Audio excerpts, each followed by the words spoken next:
Hello everyone, in this video I'm going to show you how to transfer USDT from Bingx to Bingx. Before we get into it, make sure to like this video and subscribe to our channel for more crypto related videos.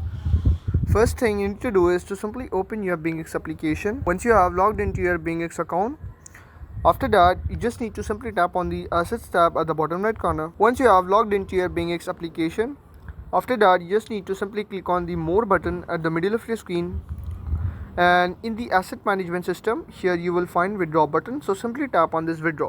After that, in the search bar you have to simply search USDT and select that here, and now here you need to select a method. So in order to send USDT from Bingx to Bingx, you need to select internal transfer option. After that, you will be landing on this internal transfer window. Here in the transfer method you can select three options. You can also transfer using email or your phone number or your UID.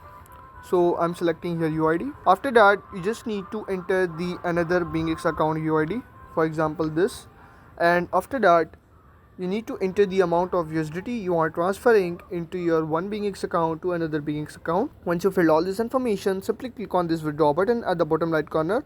It will take only 1 to 2 minutes in order to transfer your USDT from Bingx to Bingx. And that's how you can transfer USDT from Bingx to Bingx. If this video helped you out, make sure to like this video and subscribe to our channel for more crypto related videos.